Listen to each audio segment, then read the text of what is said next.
if you're full of you Qingdao Eagles fans, you know about Hansen Yang. He's big. He is 7'2" plus. He blocked a lot of shots in China. He is almost 20 years of age, averaged 17 and 11 per 36. 3 blocks a game. He just can't really shoot, but is this one of these guys again that we're talking about that maybe there's some flash there? Is he just blocking shots because he is literally a foot taller than everybody else in that league, or is he like a good positioning guy? Is he a player that you think can develop more, or is he just going to be like woefully sort of out of position, out of like just can only play drop and has struggles on anything else in the NBA with that level of athleticism against him? I definitely worry about his athleticism at the NBA level. I'm certainly not as big of a fan of his as some people are, but I do think his shot blocking talent is pretty legit. Like he's going to be a guy who, like you said, just an enormous human being who, to me, tracks the ball really well while he's going for blocks. He's got good timing, not like an explosive player by anything. And I think, though, he's not a great mover, and I do worry about that, he has improved over the last couple years in terms of his like drop defense and his backpedaling and his pick and roll coverage. So maybe some potential there. But yeah, I think I view him as someone as more of like a second round flyer, as somebody who I think can, has some valuable traits, whether it's just like the size or the shot blocking. He's a nice passer as well, but not someone who, the hit rate on these like second round type international players are just really low. And I think there's, Yang, who I like. I think is definitely a fun player and has some real traits, but someone who I view as definitely more of like a long-term project.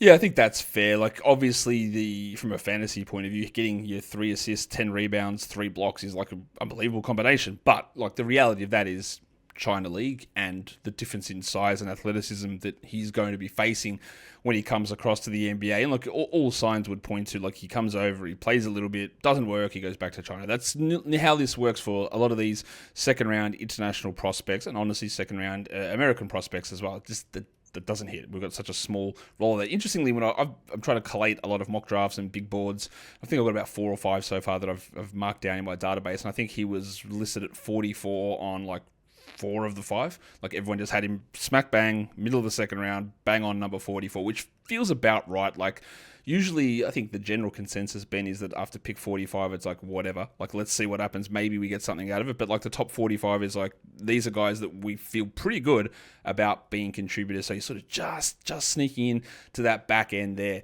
His shooting numbers, 29 from 3 without good free throws. I'm not really confident that's ever going to be a thing, and again, that's pretty limiting when you are that size and you have to be working down in the post. Like, okay, let's compare him to obviously different players, different level of prospects, but a guy with similar size who had some of these movement concerns, and Zach Edey last season. I figured you were going to say that. Yeah, so Edey comes in as the guy that is Yang the tallest prospect in this draft?